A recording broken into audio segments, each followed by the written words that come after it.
السلام عليكم خوتي، كراكم دايرين؟ ان شاء الله تكونوا لاباس وقال عليكم. مرحبا بكم، معكم بروف كورة كالعاده في فيديو جديد لتغطيه اخر اخبار المنتخب الوطني ومحترفيه. بدايه مع اللاعب ياسر بوزوك اللي شفنا قبل ايام قليله فقط انه قام بفسخ عقده بالتراضي مع نادي الرجاء المغربي، واستغنى ايضا عن مستحقاته الماليه اللي كانت بين شهر سبتمبر وديسمبر.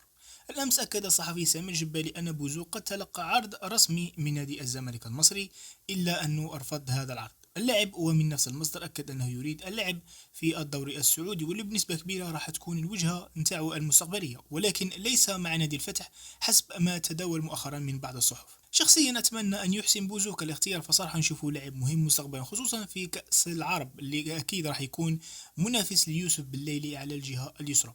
بوزوك مع نادي الرجاء قدم موسم جد رائع السنة الماضية، ولا زلت أقف على إمكانيته أن يكون لاعب مهم قريبا، خصوصا في الدوري السعودي. أتي لسعيد بن رحمة، أين تم تأكيد أن نادي بيرنلي الإنجليزي في تواصل رسمي مع نادي أولمبيك ليون لأخذ بن رحمة كإعارة حسب الصحفي آلان نيكسون. أولمبيك ليون الذي أصبح يعاني اقتصاديا، وأين أصبح يبحث عن بيع لاعبيه ومن بينهم بن رحمة، كما أكدت صحيفة ليكيب الفرنسية قبل أيام.